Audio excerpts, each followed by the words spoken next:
Halo teman-teman, pada kesempatan kali ini saya akan melanjutkan sequel ketiga dari Cross Zero yang rilis pada tahun 2014. Setting waktunya diambil pasca kelulusan Genji dan kawan-kawan. Tentu Suzuran membutuhkan sosok penguasa yang baru. Akankah si pendiam Kaburagi Kazeo mampu melakukannya? Tak perlu lama-lama, langsung saja kita mulai.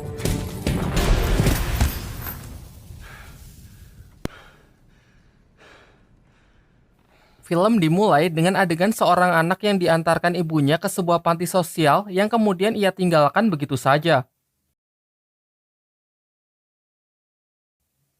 Loncat ke 10 tahun kemudian, anak itu sudah tumbuh dewasa menjadi siswa SMA sebagai tokoh utama di film ini yang bernama Kaburagi Kazeo. Karena suatu masalah, Kazeo pindah dari sekolah lamanya ke Suzuran. Di hari pertamanya, ia bertemu dengan 3 anak Suzuran yang masing-masing dari kiri bernama Momo, Ogisu, dan Iwata yang juga sedang berangkat menuju Suzuran. Sebagai anak baru, Kazeo bertanya di manakah letak SMA Suzuran, tapi ketiga anak ini tidak menyambutnya dengan baik dan malah menantangnya. Sampai sebuah mobil tiba-tiba melintas dan hampir saja menabrak mereka. Sempat terjadi slow motion, di mana Kazeo menatap anak di dalam mobil yang diketahui bernama Kagami Ryohei. Di Suzuran sendiri tengah heboh karena hari ini adalah acara penentuan siapakah yang pantas menjadi penguasa Suzuran. Terlihat di depan gerbang, anak-anak senior memblokade anak-anak lain yang mencoba masuk ke dalam sekolah. Ryohei bersama mobilnya menerobos kerumunan itu yang diikuti oleh Kazeo. Kazeo menyuruhnya untuk meminta maaf karena hampir menabrak orang. Namun Ryohei tidak memperdulikannya lalu memaksa masuk dengan melompat ke dalam pagar yang juga kembali disusul oleh Kazeo. Sementara itu di dalam sekolah, 2 kandidat terkuat pemimpin Suzuran hendak berduel menentukan siapa yang lebih layak. Sepertinya ada perubahan peraturan dari 2 film pendahulunya ya, dimana kalau zaman Genji, untuk memperebutkan kekuasaan 2 kelompok harus berperang dan melibatkan banyak anggotanya. Namun kini perang kelompok hanya cukup diwakili dengan pemimpinnya saja. Kembali ke cerita, sang penantang bernama Takagi Tetsuji melawan sang juara bertahan bernama Toru Goura. Tapi alih-alih mirip preman yang berwajah sangar, menurut saya Goura ini lebih mirip Dodit Mulyanto ya. Sayangnya pertarungan jauh dari kata seimbang, karena hanya dengan sekali pukul Goura dapat menumbangkannya. Dengan ini secara resmi ialah sang penguasa sekaligus menjadi yang terkuat di Suzuran. Sementara itu Ryohei yang tadi menerobos sudah sampai ke tempat arena, di mana terlihat dari belakang Kazeo masih berusaha mengejarnya. Tetapi setelah sampai di dalam, Kazeo dikejar anak buah Goura yang tak terima blokadenya diterobos. Ia pun menjambaknya, membuat Kazeo emosi dan mengalahkannya hanya dengan sekali pukulan. Sontak semua siswa pun tercengang dan mengetahui kalau pria di hadapannya adalah Kaburagi Kazeo, siswa terkuat di sekolah lamanya yang sekarang pindah ke Suzuran. Singkat cerita, Kazeo berteman dengan geng Ogisu, 3 anak di awal film tadi ya. Kemudian Ogisu menjelaskan struktur kekuatan di Suzuran yang diklasifikasi berdasarkan nilai, di mana nilai tertinggi saat ini dipegang oleh Goura. Di posisi kedua ada Takagi yang kini menjadi pengikutnya karena pagi ini sudah dikalahkan telak. Di posisi ketiga ada Tarashima Soshi, keempat Honda, dan peringkat kelima adalah Kazeo. Namanya langsung naik setelah ia membuktikan kemampuannya dengan mengalahkan pemegang peringkat kelima sebelumnya dengan pukulan tanpa bayangannya. Namun tetap saja, Rindaman masih menjadi orang terkuat dengan nilai yang tidak diketahui. Bahkan ia mendapatkan julukan untouchable, karena sejauh ini hanya Genji-lah yang bisa menyentuhnya. Sementara itu, Ryohei juga langsung naik daun setelah dengan mudahnya menaklukkan sebuah kelas di sekolah itu. Di tempat lain, terlihat Banken bersantai memasuki sebuah bar. Di sana ia bertemu dengan Makise yang membuat ini menjadi pertemuan pertamanya setelah sekian lama. Makise lalu mengajak Banken bekerja di tempatnya, yaitu sebuah showroom mobil bekas yang bernama Nakata Auto yang merupakan peninggalan dari ayah angkatnya. Pada awalnya Banken menolak karena ia merasa tidak yakin dengan tempat yang sudah kusam itu. Namun seketika ia berubah pikiran setelah melihat pesona ayah, seorang janda anak satu yang merupakan anak dari si pemilik showroom. Di hari pertama kerja, dengan penuh semangat ia berusaha sebaik mungkin dan berhasil menjual mobil pertamanya. Setelah itu mereka pun mengadakan acara makan-makan untuk merayakan hal tersebut. Tak lama setelah itu, Sota anak dari ayah pulang sekolah dengan diantar 3 orang yang sepertinya bukan orang baik. Makise lalu menjelaskan kepada Banken bahwa orang-orang itu adalah anggota Yakuza klan Otsu, mereka datang untuk membeli mobil di showroom ini dengan harga murah, kemudian menjualnya ke luar negeri dengan harga yang sangat tinggi. Pokoknya mereka itu orang jahat lah. Sebagai mantan anggota Yakuza, Bang Ken datang ke tempat Naraoka yang merupakan pemimpin sementara dari klan Otsu. Sekaligus ternyata mereka ini adalah teman lama. Tanpa mengurangi rasa hormat, Bang Ken pun memohon agar klan Otsu bersedia melepaskan showroom Nakata Auto. Sayangnya permohonannya ditolak, Naraoka malah menyuruh Bang Ken untuk membantunya membujuk ayah menjual showroom itu karena ia berencana membangun tempat strategis tersebut menjadi tempat perjudian dan prostitusi. Di sana juga diperkenalkan karakter baru bernama Fujiwara. Ia dikeluarkan dari sekolahnya karena membakar seorang siswa dalam sebuah perkelahian dan mematahkan tangan polisi. Kini pasca keluar dari penjara, ia bergabung dengan Yakuza klan Otsu. Sebelum pergi, Bang Ken juga sempat berpapasan dengan Kagami Ryohei. Bang Ken menyapanya karena dulu ia sempat menjadi pengasuh Ryohei saat masih kecil. Sayangnya Ryohei cuek dan mengatakan kalau ia sama sekali tak ingat dengan pengasuh masa kecilnya itu. Di sebuah bar, terlihat Kazuo bersama Ogisu sedang berbincang-bincang membicarakan mengenai keinginan Ogisu untuk menguasai susuran.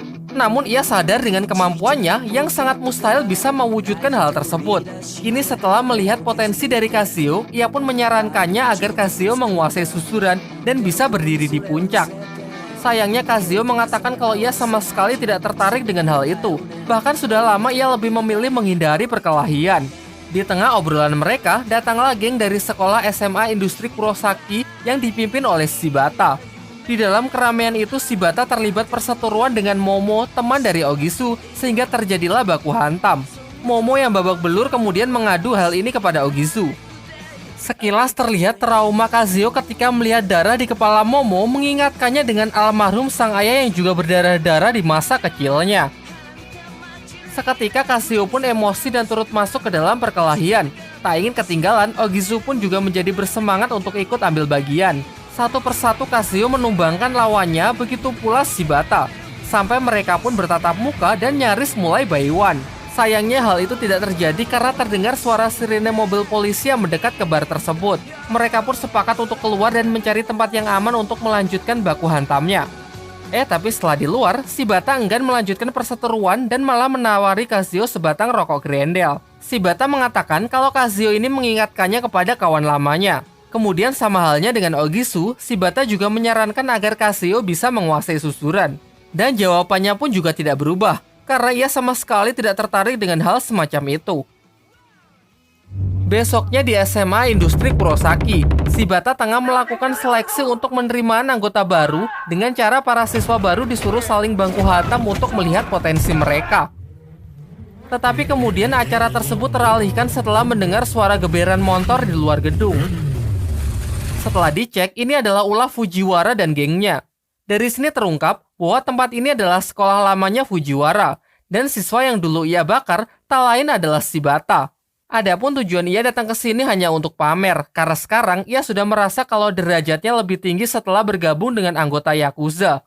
Adegan berganti lagi di sebuah pemandian, terlihat Kazuo dan Ogisu bersama gengnya sedang bersantai di tempat itu. Namun lagi-lagi Momo membuat masalah dan mengadukannya kepada Ogisu. Ketika Ogisu sedang meledak-ledak, langsung ciut karena jumlah lawannya yang jauh lebih banyak, dan semuanya adalah orang dewasa. Kebetulan di tempat itu juga ada Bang Ken dan Makise. Bang Ken yang tak suka kebisingan maju untuk membuat perhitungan. Tetapi ia juga hanya bisa menelan ludah saat tahu bahwa orang-orang bertato itu adalah para anggota Yakuza. Akhirnya dengan konyol mereka pun kabur meninggalkan pemandian itu. Besoknya Bang Ken datang ke susuran setelah tahu bahwa Ryohei bersekolah di sana. Sesampainya di sana, ia malah bertemu dengan Kazuo, anak yang ia lihat di pemandian kemarin. Sedangkan Ryohei yang juga di sana masih bersikap sama dengan mengabaikan pengasuh masa kecilnya itu. Akhirnya Bang Ken hanya berbincang-bincang dengan Kazuo dan menceritakan bahwa dulu ia juga merupakan alumni dari susuran. Di tempat lain, Fujiwara mendapatkan hukuman dari Naraoka karena seenaknya menggunakan nama klan Otsu untuk mentang-mentang di jalan. Fujiwara yang menyesal mendapatkan kesempatan keduanya setelah menyepakati syarat dari Naraoka, yaitu ia harus bersedia menghancurkan showroom mobil Nakata Auto, tentu dengan tetap menyembunyikan identitasnya. Dengan kepercayaan yang kembali ia dapat, Naraoka memberikannya anggota untuk melancarkan aksinya. Ia bersama timnya pun datang ke showroom dan mulai membuat kekacauan. Jelas Bangken yang melihatnya tak tinggal diam. Ia pun melakukan perlawanan dan berhasil membuka penutup wajah dari Fujiwara, membuatnya tahu kalau ini semua adalah perbuatan dari Naraoka. Tak lama setelah itu, Aya dan Makise datang juga membantu dan berhasil mengusir mereka. Namun tak berhenti sampai di situ. Fujiwara memanfaatkan kekuatannya ini untuk memberikan pelajaran kepada para siswa SMA Kurosaki. Tak pandang bulu, ia pun juga menghajar habis-habisan anak-anak dari susuran sebagai pelampiasannya karena kegagalannya di masa lalu untuk menjadi penguasa. Sampai puncaknya ia menerobos ke dalam bus, bertemu dengan Goura dan dua temannya, Honda dan Takagi. Beruntung Goura dapat lolos.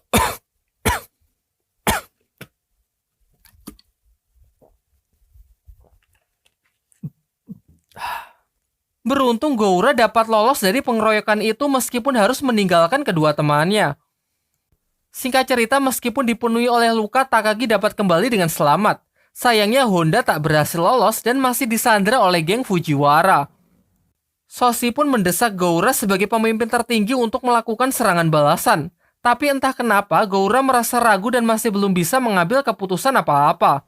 Hal ini memicu perseteruan internal di antara mereka. Soshi merasa Goura ini lambat sehingga ia pun meninggalkannya.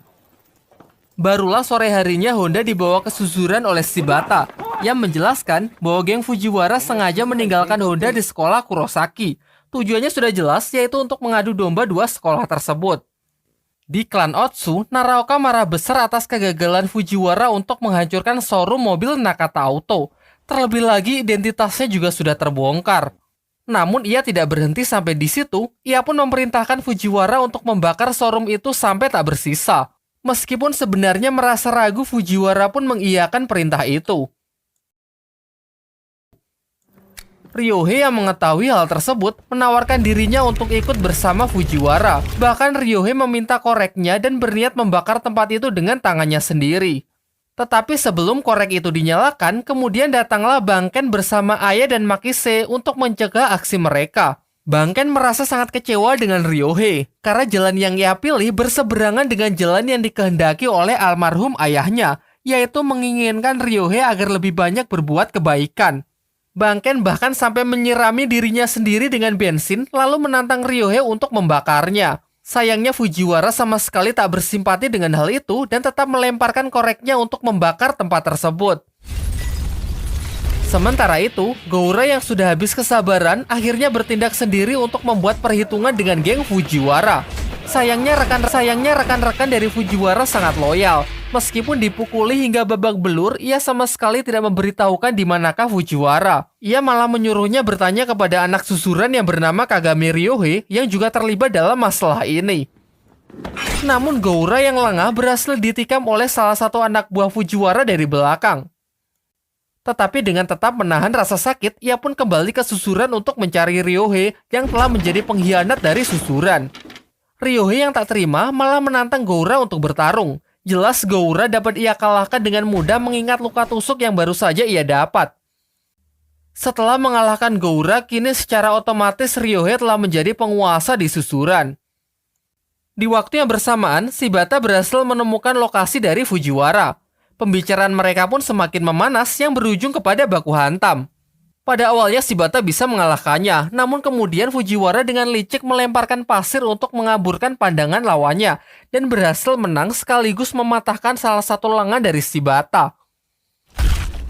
Kembali ke susuran, Ryohei yang telah mengambil alih kepemimpinan Goura menantang Kazuo untuk bertarung, tetapi Kazuo tidak meladeni tantangan itu.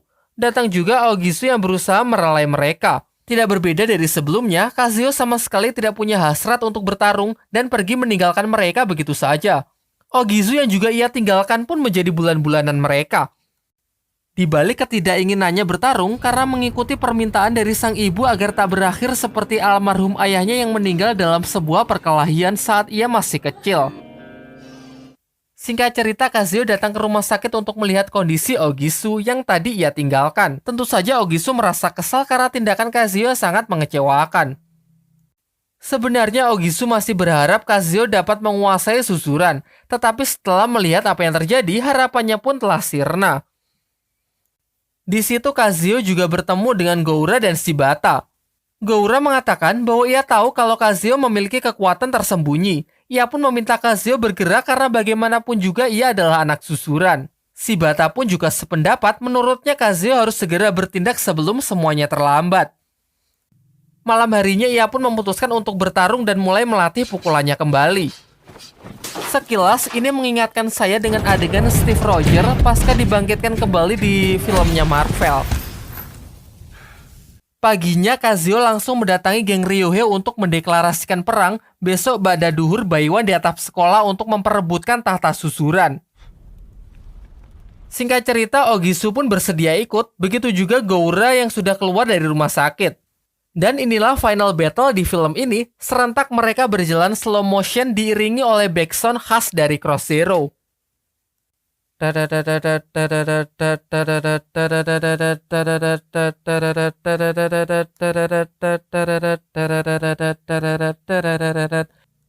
Mereka pun langsung disambut oleh geng Ryohei yang membuat suasana semakin memanas. Tetapi Kagami Ryohei tidak ada di sana karena ia lebih memilih menunggu di atap gedung mempersiapkan kondisinya tetap fit untuk Baiwan melawan Kazuo. Pertempuran pun tak terelakkan.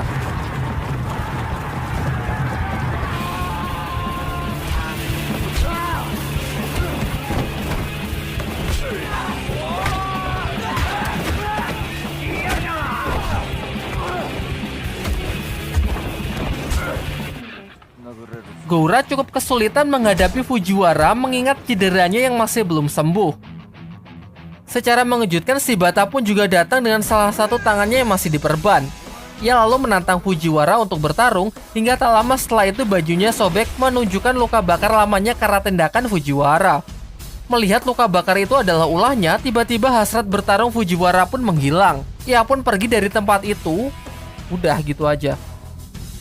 Sementara itu tak perlu waktu lama, sampailah Kazuo di atap gedung menemui Ryohei. Kalau dipikir-pikir harusnya ini kurang sportif ya, mengingat Kazuo yang tenaganya sudah lumayan terkuras akibat tawuran di bawah tadi melawan Ryohei yang gak ngapa-ngapain. Namun kendati demikian, tetap saja pertarungan itu dapat dimenangkan oleh sang tokoh utama. Setelah perang usai, Kazuo menyerahkan Ryohei kepada Banken untuk mendapatkan perawatan medis. Beberapa bulan setelahnya, terlihat Nakata Auto yang sudah dibangun kembali dengan wajah baru. Sedangkan atas tindakan kriminalnya, Naraoka berhasil dijebloskan ke penjara. Mengikuti tradisi di sekolah susuran, pemimpin tertinggi haruslah bertarung melawan sang legenda Rindaman untuk mengukur kemampuannya. Terlihat juga Fujiwara yang telah mendapatkan hidayahnya menonton pertarungan mereka dari atas jembatan. Tak butuh waktu lama, Kazuo pun segera berteriak dan melancarkan serangan pertamanya. Tamat. Pokoknya tamat.